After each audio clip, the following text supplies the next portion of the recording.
Hey YouTubers, welcome to another episode of Feedback Friday. I'm being a little bit rebellious. It's Monday. I don't care. I'm just going to post it today anyway. So in this video, I'm going to show you the improvement that one of our members has made in 2 months.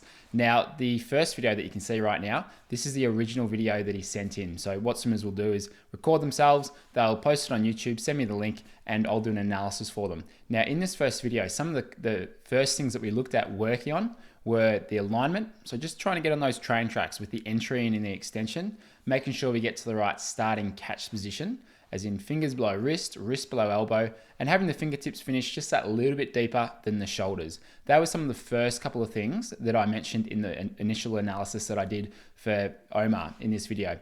Now, after 2 months, he practiced that stuff using some of the drills that we teach in our membership, in our virtual clinic as well. It's drills 1 and 2, it's front kick and side kicking drills, really just about helping get on those train tracks and finding the right starting catch position. So after 2 months, he sent in another video, which you'll see in a moment.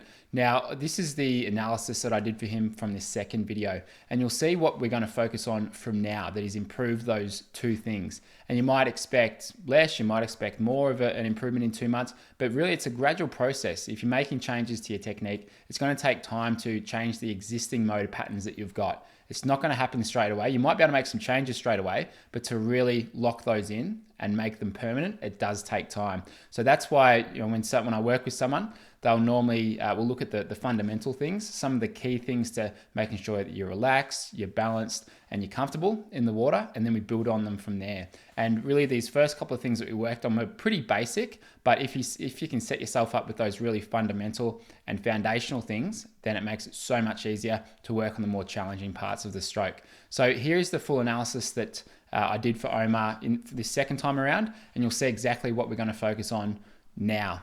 Now, if you enjoy these videos, if you like these feedback ones, if you like these analysis videos, please subscribe below. That's all I ask. We're almost at 100,000 subscribers, not far away, and all I'd ask is just please subscribe. I hope you enjoy the videos. You'll get notified every time that we send or upload another video, and let's get into it now. Here you go.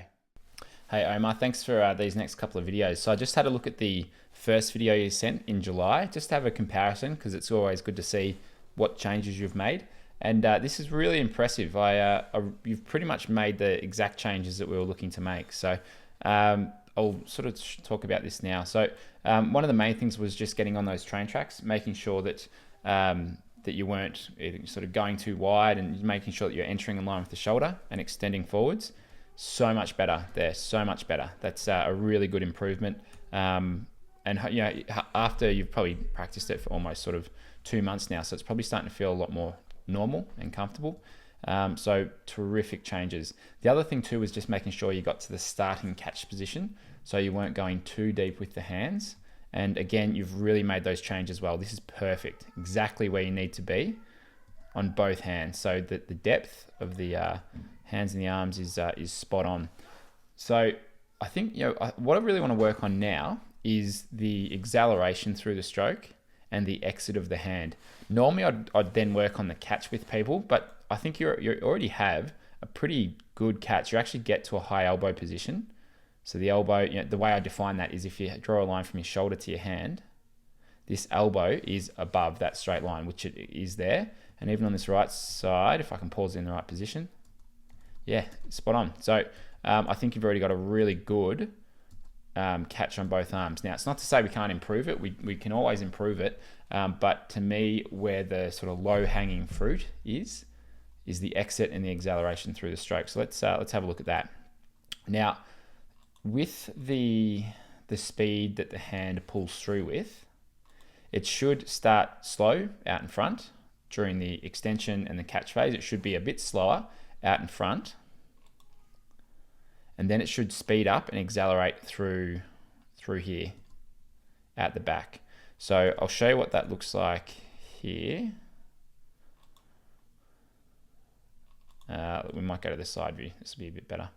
All right, so just have a look at how the hand accelerates and speeds up at the back. So you see that it slows down, then it builds up at the back. All right, so that's what we want to try and go for in the stroke. Now, I'll put this in full speed so you can see it. To me, I think you just finished at the back a little bit too slow. See that there? How it's just a little, it's a fairly constant speed all the way from about under the shoulder to out the back. So what you'll need to start doing is just accelerating a little bit more out the back there. That's going to be the sort of one of the keys to then just getting a little bit more out of the stroke, being able to increase the cadence a little bit more too. And I think it's really worth focusing on. So I'll give you a few drills at the end of this video to help work on that. It's something you can do with drills, plus it's something you can just intentionally think about and focus on when you're swimming. So number one, just accelerating the hand that little bit more as you move through and out the back. Now, sometimes when people make that change, they end up pushing back too far, like not too far, but they end up really just trying to flick out the back. I don't want you to flick out the back, but I do just want you to accelerate as you go through, but you don't need this big flick out the back or anything like that. Then the next thing is just the exit of the hand. You just need to close up the gap through the upper arm and I'll show you from the top actually, from the upper arm and the shoulder and the ribs. So you can see here, let's put this in slow motion, how through the back half of the stroke,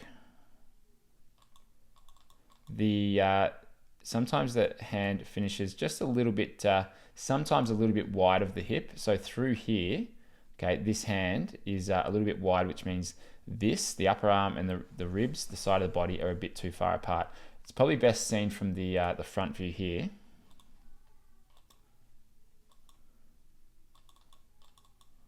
Okay, that one's not too bad, but see, all right, this one, see how that right hand is out wider than the elbow, and as you finish off this stroke, that's just a little bit too far away from the hip, so then it just sort of comes inwards to the hip, but it's just a bit too wide on that right side.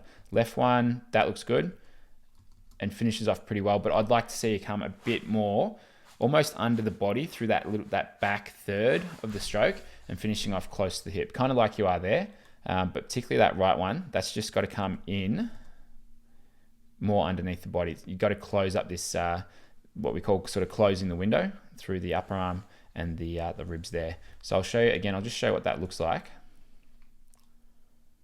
We'll just see it from the front. That's probably a good view. All right, so see here on this left arm, okay, pulls through. Then see this, how the hand's it's starting to actually come under the body and finishes off next to the hip. Then on this right side, similar thing, comes out and that just finishes off closer to the hip, more under the body. So if you can do those two things, that's really going to make a huge difference with the overall speed throughout the stroke. So what I'll do below this is I'll put a couple of drills that will help you do those two things: accelerate through the back, finish closer to the hip.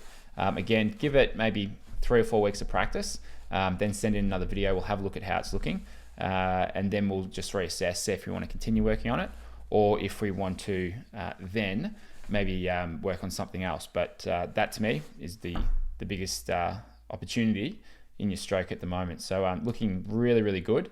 And yeah, just keep up the great work. I'll put these drills below, and yeah, just practice those for the acceleration and the hand exit closer to the hip. Well done.